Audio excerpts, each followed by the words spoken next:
আসসালামু আলাইকুম, কি অবস্থা সবার? আমি চলে এলাম চট্টগ্রামের ঐতিহ্যবাহী জব্বারের বলি খেলা ও বৈশাখী মেলায়। মেলা কিন্তু খুবই জমজমাট। তার মধ্যে বড় কথা হচ্ছে আমি যে সময়ে গিয়েছি এত ভিড় ছিল। আপনারা দয়া করে এই ভুলটা একদম করবেন না। যেহেতু আজকে ফ্রাইডে ছিল, আমি খুবই খুবই প্যারায় ছিলাম। তারপরও আপনাদের জন্য কষ্ট করে আমি কিছু ফুটেজ কালেক্ট করে নিয়ে এসেছি। সেই সাথে টুকিটাকি কিছু কেনাকাটাও করলাম। মেলা কিন্তু কালকেই লাস্ট ডে, সো দেরি না করে আপনারা গিয়ে একবার ঘুরে আসতে পারেন। আচ্ছা, সময়টা আমি একটু বলি।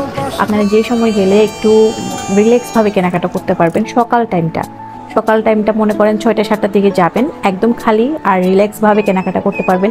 যারা টপ বাগান লাভার আছেন তারা কিন্তু অনেক অনেক টপ নিয়ে আসতে পারবেন। অনেক কিছু এখানে শুধু মেলায় ঘুরলে হবে না, আপনি যে জিনিসগুলো কেনাকাটা করবেন এগুলো ক্যারি করা অনেক বেশি কষ্টকর, যেটা আমি প্যারাটা পাইছি। আমি কয়েকটা ঝাড়ু কিনছিলাম, যেহেতু ঝাড়ুটা ঘরের কাজে লাগে। তারপর হাত পাখা, বেতের কিছু জিনিস, ঘর সাজানোর জিনিস, তারপর হচ্ছে আরও টুকিটাকি মাটির জিনিস কিনেছি। এগুলো কেনার পরে আমি আর হাঁটতে পারছিলাম না, যেহেতু এটা অনেক বড় একটা এরিয়া, একদম কোতোয়ালি থেকে শুরু করে টেরিবাজার সিনেমা প্যালেস পর্যন্ত। তো এতটুকু পথটা আপনি হেঁটে যাবেন, জিনিসপত্রগুলো নিয়ে নিয়ে যাওয়া অনেক কষ্ট। সেই সাথে ছিল আমার ছোট্ট পুচকি, এই পুচকিটাকেও হ্যান্ডেল করা, আর তো ভিড় কথাই নেই। তো সব কিছুই আপনাকে চিন্তা ভাবনা করে ওই মেলাটাতে যেতে হবে। এখানে অনেক বেশি রাশ থাকে। বলি খেলায় না আসলে কিন্তু আপনি অনেক কিছু মিস করবেন। এই সব কিছু সচরাচর পাওয়া যায় না। তো চেষ্টা করবেন এই সব কিছু দেখে শুনে একটু দরদাম করে নেওয়ার। আর এগুলো ফার্স্ট টাইম অনেক বেশি দাম বলে, যেহেতু আমরা অনলাইনের মধ্যেও দেখি, বিভিন্ন ধরনের পেজ বলেন, সব কিছু একটা আইডিয়া আছে। সো ওভাবেই আপনারা দরদাম করে নেবেন। বেতের এই সোফাগুলো এত সুন্দর ছিল, আর এগুলো অনেক প্রাইস অনেক বেশি। এই মোড়াগুলো জোড়া 1000 টাকা করে। তারপর হচ্ছে ঝুড়ি 400 টাকা, 800 টাকা এই টাইপের। তারপর আমি দুটা ঝাড়ু নিলাম ঘরের জন্য 160 টাকা দিয়ে।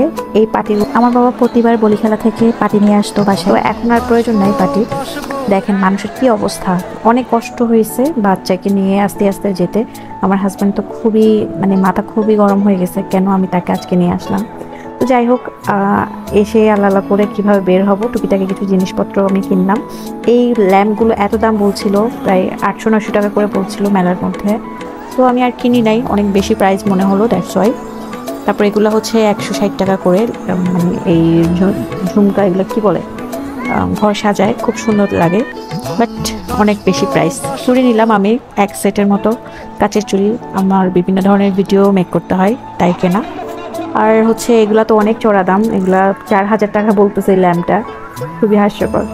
তারপর কিছু সুন্দর সুন্দর ইউনিক ইউনিক জিনিস আমি ভিডিও করেছি, সব অ্যালোপাতারি কোনো ভিডিও না, যেগুলো আমার কাছে ভালো লেগেছে, ইউনিক মনে হয়েছে, সেগুলি আমি ভিডিও করেছি। এই মিররটা আমার অনেক সুন্দর লেগেছে, কিন্তু কোনোভাবেই দাম কমাচ্ছে না। আমি 500 টাকা পর্যন্ত লাস্ট বলেছি, সে 800 ছাড়া দিবে না। যাই হোক, এবার আমি এইসব জিনিসপত্র নিয়ে আমার হাজবেন্ডকে ধরিয়ে দিলাম। অনেক কষ্টে বাসায় চলে এলাম। আর কে কে ফ্রাইডে মেলায় গিয়েছেন অবশ্যই আমাকে কমেন্ট করে জানাবেন। ভালো থাকবেন সবাই, আল্লাহ হাফেজ।